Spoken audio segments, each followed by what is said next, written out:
दुही बियाह कृष्ण कैले त रुक्मिण राधा जी से हो। दुही बियाह कृष्ण कैले रुक्मिणी राधा जी से हो। आरे कबहू न करे ली झगड़ावा झगड़वा हम सुने चाहियो। आहे कबहू न करे ली झगड़वा झगड़वा हम सुने चाहियो। दुवर से आवे श्री कृष्ण त राधा के जगावे ले हो। राधा तोहर बहनी रानी रुक्मिणी तोहे गरियावेली हो।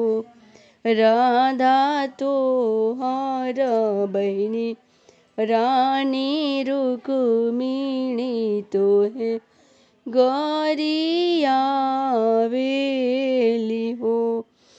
राधा तोहर बहनी रानी रुक्मिणी तोके गरियावेली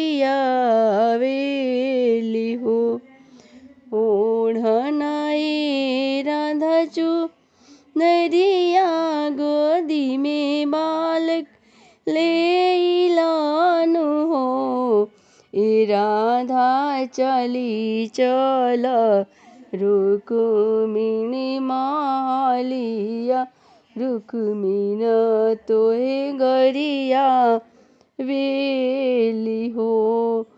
ओढ़नाए राधा चू दरिया गोदी में बालक लैलानु हो। राधा चली चल रुक्मिणी मालिया रुक्मिण तोहे गरिया वेली हो। राधा चली चल रुक्मिणी मालिया रुक्मिण तोहे गरिया वेली हो। अंगन बहार ही तो चेरिया तो रुक्मिणी की जो नावेली हो। रानी अवतारी तोहरी बहिनिया आंगन वाके बिचवानु हो। अंगना बहारत चेरिया तो रुक्मिणी की जगावेली हो। रानी अवतारी तोहरी बहिनिया तो गनवा के बिचवानु हो। रानी अवतारी तोहरी बहिनिया आंगन वाके बिचवानु हो। चेरिया झारी के बिछाई ध्वजा जी मामा तो राधा के बैठावहु हो। चेरिया झारी के बिछा ध्वजा जी मामा तो राधा के बैठावहु हो। हम नहीं बैठबे रुक्मिणी तोहरी पलंगियानु हो। हम नहीं बैठबे रुक्मिणी तोहरी पलंगियानु हो। ये रुक्मिणी किया लिहनी तो रे कुछ चोराई की हमें गरिया वेलु हो। हम नहीं बैठबिए रुक्मिणी तोहरी पलंगियानु हो। ये रुक्मिणी किया लिहनी तोरे कुछ चोराई की हमें गरिया वेलु हो। कवन मरद लहियल गावेला ओरहने ऊँचावेला हो। हे राधा रुक्मिणी तोहरी बहिनिया तोहे गरिया वेली हो। हे राधा रुक्मिणी तोरी बहिनिया तोहे गरिया वेली हो। कृष्ण मरद लहियल गावेले वो रहने चावेले हो।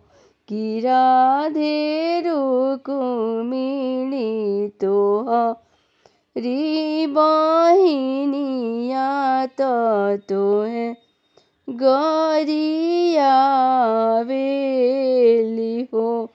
कि राधे रुक्मिणी तोहरी बहिनिया तोहे गरिया वेली हो।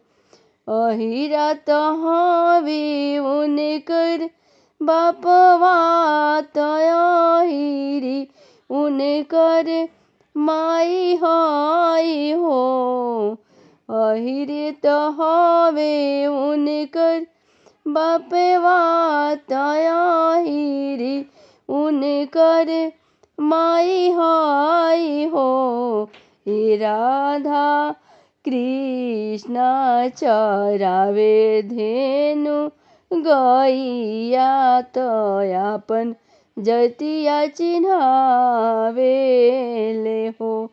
हे राधा कृष्ण चरावे धेनु गैया जतिया अपन जनावेले हो। अहिरा हवे हमर नंद बाबा अहिरिनिया सोदा मैया हो। अहिरा हवे हमर नंद बाबा अहिरिनिया सोदा मैया हो। ये रुक्मिणी तू तो बाड़ू बड़ी ठाकुराइन तो हमें गरिया वेलु हो। हे रुक्मिणी तू तो बाड़ू बड़ी ठाकुराइन तो हमें गरिया वेलु हो। दुई बियाह कृष्ण कैले रुक्मिणी राधा रानी जी से हो। आहे कबहू न करे ली झगड़वा हम सुने चाहे हो। दुई बियाह कृष्ण कैले रुक्मिणी राधा रानी जी से हो। दुई बियाह कृष्ण कैले रुक्मिणी राधा रानी जी से हो। आहे कबहू न करे ली झगड़ा हम सुने चाही हो। आहे कबहू न करे ली झगड़वा झगड़वा हम सुने चाही हो।